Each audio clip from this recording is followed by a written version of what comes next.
Tu lui manques, mais il te fuit. C'est paradoxal. Alors, on va voir comment faire. Parce que un jour, il t'écrit avec passion, il veut te voir, tu lui manques, mais le lendemain, silence radio. Il disparaît, pas d'explication. Donc, tu sais qu'il y a quelque chose de plus profond, mais tu sais pas comment l'aborder sans le faire fuir encore une fois. Alors, comment lui parler sans qu'il se ferme? Faut comprendre l'amour face à l'instabilité.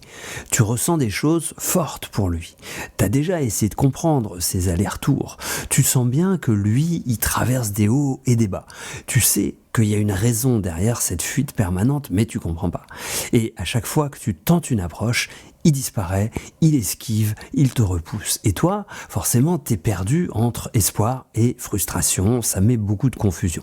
Donc, comment créer un espace dans lequel il va se sentir en confiance sans avoir l'impression que tu lui mets la pression? Parce que c'est pas ce que tu veux. Donc, il y a peut-être ici une illusion. Si tu crois que si tu trouves les bons mots, il va s'ouvrir. Si tu crois qu'en lui montrant que t'es là, malgré tout, il va finir par s'engager. Mais la réalité, c'est que c'est pas ton job de le guérir. T'es pas son psy. Donc s'il te fuit, c'est pas contre toi. C'est contre ce qu'il ressent en lui-même. C'est ça qu'il essaye de fuir. Et une personne qui est pas prête à gérer ses émotions ne va pas pouvoir gérer une relation. Donc au lieu d'attendre qu'il soit prêt, demande-toi si toi, t'es prête à continuer dans cette dynamique. Parce que si tu veux le faire parler sans le faire fuir, tu peux lui ouvrir une porte, mais tu peux pas le forcer à rentrer. Tu peux dire par exemple, je vois que parfois t'es bien et parfois tu t'éloignes.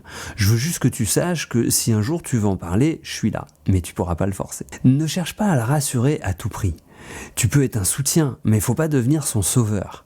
Donc si lui-même, il n'a pas envie de céder, tu vas pas pouvoir changer les choses. Et enfin, pose-toi cette question essentielle. Est-ce que cette relation, comme elle est aujourd'hui, elle te rend heureuse, elle te permet de t'épanouir? Parce que si tu restes tout le temps dans l'attente, tu finis par t'oublier toi-même. Et ça, c'est hyper dangereux. Donc si tu hésites encore entre patienter et lâcher prise, tu peux m'en parler en message privé. Moi, je te réponds. Parce que parfois, comprendre le problème de l'autre, ça suffit pas. Il faut aussi comprendre son propre problème et se demander ce qu'on veut vraiment.